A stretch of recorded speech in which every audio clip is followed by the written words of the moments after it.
Hey y'all, it's your girl Cookie. Welcome back to my channel. If you're back on subscribe, channel, because you found my post notifications so you get notified if there's a big video post, y'all.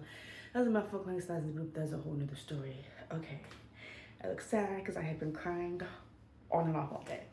But y'all know as I'm doing these, I guess these are like little diary entries. I don't know. Just different things come about, and I remember I'd gone to this event, and I was trying to help out and like get some content and stuff for this company. Just something to do while I was there. But I was at the front of the establishment, and sorry, mom, I was itching.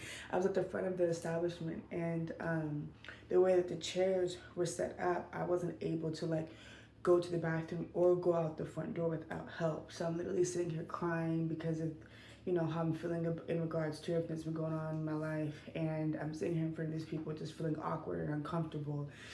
And yeah, I'm just sitting here crying. And then there was a speaker at this event, and she starts talking about, yeah, when you're on your deathbed and blah blah blah blah blah.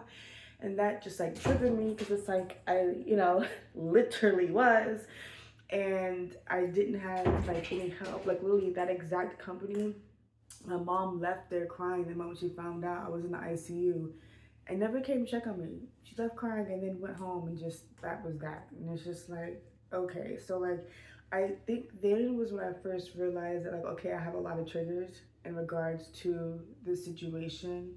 And I remember like when I had first started talking about it, my mom's like, why are you talking about it? And it's just like, well, you weren't there for me, so like you don't understand how much trauma I went through, and it's too much to just keep in. Like it's too like mentally draining, honestly, to hold all the emotions and feelings I'm feeling in and not get them out. So talking about it and venting about it is like, one, helped me keep my sanity, and two, like I think it's helping me heal in different ways. Like I'm obviously still sad and still depressed. It's just like almost 2 years later, I'm still crying about it. But just imagine how more messed up I'd be if I never talked about it at all. That would be horrible.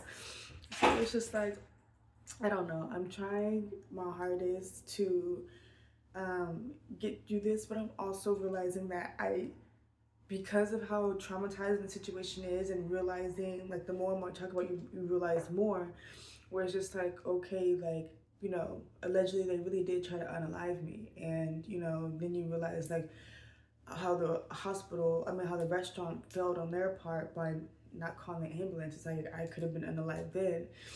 And it's just like, I'm realizing that like when it comes to the situation, I don't know if it's ever going to be a point of me not getting emotional when I talk about it, just because there's so much trauma wrapped around it, and there's just so many layers to what happened. It wasn't just like, okay, the allergic reaction, okay, the sexual assault, okay, the stroke allegedly, okay, the nurse abuse, okay, the medical negligence. It's just like all of that, and then there's all the stuff that happened in between that, and then all the stuff that's happened afterwards, where it's just like, you know, again, because I wasn't on social media at the beginning. It's just like I wasn't talking about it. I really just focused on healing.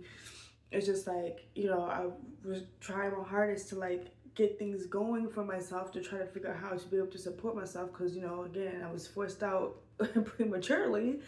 And so then on top of that, it's just like, okay, well then I lost my apartment, then eventually like I lost my car, and I was only forced to get a car because I wouldn't have help to get to my appointments. And it's just like, it's just like all of this like stuff was just like emotional turmoil, bro. Like just the most traumatizing and just the most like intense situation ever. And it's just like, okay, yeah, I'm probably gonna cry about the situation forever. Like it's very sad and very depressing, the thought of it, the reoccurring images that pop up, just like everything.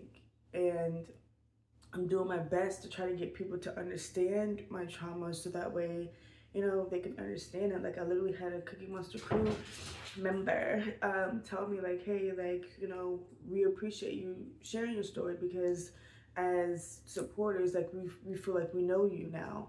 And one, I didn't realize y'all didn't feel like y'all knew me before. It's like, and two, it's just like, okay, so that is a positive out of the situation. But